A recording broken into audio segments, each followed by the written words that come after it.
সেটা হচ্ছে একটা আইটেম সং দিয়ে বলা চলে রবীন্দ্রনাথ ঠাকুরের গল্পের সেই পুরাতন ধাঁচের নতুন করে ফেরা, মানে এই ফেরা নিয়ে একটু জানতে চাই। আম, ব্যক্তিগতভাবে আমার অনেক দিন থেকে ইচ্ছে ছিল কামব্যাক করার, কিন্তু গতানুগতিক আমি ওই ধারার মুভিতে কামব্যাক করতে চেয়েছি না, চাইনি কখনো যে একটু ভিন্ন ধারার ছবিতে আমি কামব্যাক করি, যেখানে গল্প আছে, কাহিনী আছে। সেরকমই একটি চরিত্র কিংবা সং আমি পেয়ে গেছি, যেখানে বলিউড হলিউড অনেক শিল্পীরা আইটেম সং করে তাদের জানান দেয় যে তারা জীবিত আছে। সেখানে আমি একটি আইটেম সং করে বাংলাদেশের জনগণের মধ্যে আবার সাড়া দিতে চাই, না আমি বেঁচে আছি, আমি পলি, আপনাদের পলি, আপনাদের মাঝে আছি।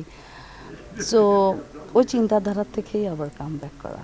দীর্ঘ 12 বছর পর মানে ক্যামেরার সামনে আবার লাইট ক্যামেরা অ্যাকশন কাটের দুনিয়ায়, হ্যাঁ, তো এই যে একটা অনেক বছর আগে সেই চিরচেনা ইয়াতে ফেরা, কতটা আত্মতৃপ্তি পাচ্ছেন?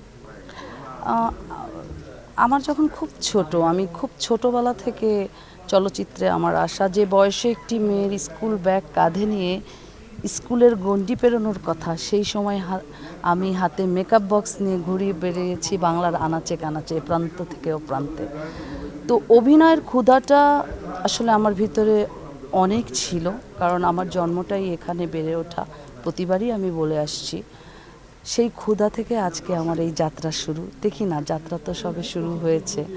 তো ভালো কোনো গল্প, ভালো চরিত্র, ভালো প্রডিউসার অবশ্যই পেলে, যে আজকে এই পলি থেমে যাওয়ার পলি না, পলি নতুন উদ্যমে আবার কাজ করতে আগ্রহী। একটু পরিকল্পনা সম্পর্কে জানতে চাই, মানে আর কোনো পরিকল্পনা আছে কিনা বা বিশেষ কোনো সামনে কাজ আছে কিনা? আমার হাতে দুটো মুভি আছে, আমি গল্প দেখছি, আর বছরে আমি 3 থেকে 4টি মুভি করব, কিন্তু গল্পের মুভি। গল্প থাকতে হবে, স্টোরি থাকতে হবে, অ্যারেঞ্জমেন্ট থাকতে হবে।